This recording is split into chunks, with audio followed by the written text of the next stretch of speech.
Cancer healer centre a new beginning. భాస్కరుడు బెంబేలెత్తిచ్చేస్తున్నాడు. బయటకు వచ్చారా మాడు పగిలిపోద్ది అంటూ డేంజర్ బెల్స్ మోగిస్తున్నాడు. కాదు కూడదని బయట అడుగు పెడితే సుర్రు సిమ్మైపోద్దంటూ ఉదయం 9 గంటల నుంచే చుక్కలు చూపిస్తున్నాడు. సాయంత్రం అయినా సరే భూమి సెగల పొగలు కక్కుతూనే ఉంది. మే నెల వచ్చిందా చూస్తే లేదు. క్యాలెండర్ ఇంకా మార్చి కూడా దాటలేదు. ఫిబ్రవరి మొదటి నుంచే ఉష్ణోగ్రతలు భారీగా నమోదవుతున్నాయి. ఇక ఈ నెల మొదటి వారం నుంచే వేడి పెరిగిపోతోంది. ఒక్కపోతతోటి ప్రజలు ఇబ్బంది పడుతున్నారు. ఇప్పుడే ఈ రేంజ్లో ఎండలు ముదిరిపోతే ముందు పరిస్థితి ఎలా ఉంటుందోనని ప్రజలు ఆందోళన చెందుతున్నారు.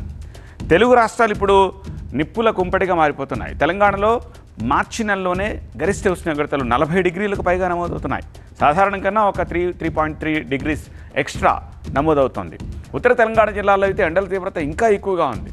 రానున్న 2 రోజుల్లో గరిష్ట ఉష్ణోగ్రతలు 42 డిగ్రీలకు పైగా నమోదయ్యే అవకాశం ఉంటుంది అని వాతావరణ శాఖ అధికారులు హెచ్చరిస్తున్నారు.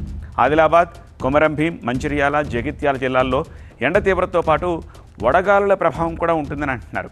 ఈ జిల్లాల్లో ఇప్పటికే ఎల్లో హెచ్చరికలు జారీ చేసామంటున్నారు. శనివారం గరిష్ట ఉష్ణోగ్రతలు 42 డిగ్రీల వరకు నమోదయ్యే అవకాశం ఉందని చెప్పేసి అని అంటున్నారు.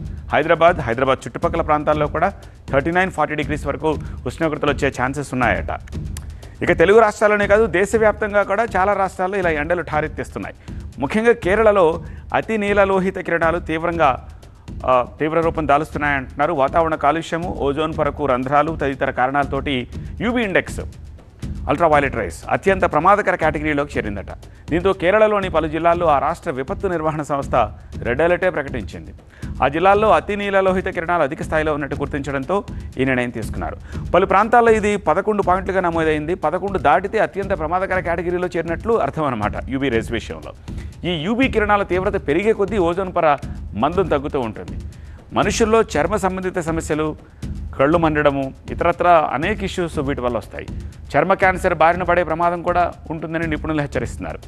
సో ప్రజలు ఈ అతి నీలలోహిత కిరణాల బారిన పడకుండా ఉండాలి అంటే జాగ్రత్తలు తీసుకోవాల్సిందే. అందుకే మార్నింగ్ 10 దాటిన తర్వాత మధ్యాహ్నం 3 లోపు ఈ బిట్వీన్ 10 to 3 o'clock వరకు దీని ఇంపాక్ట్ ఎక్కువగా ఉంటుందట.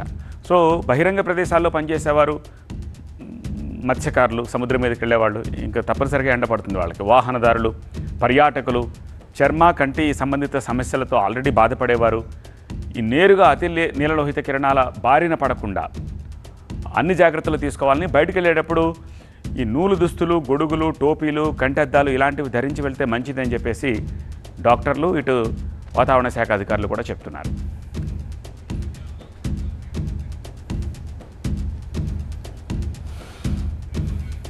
Cancer healer centre a new beginning.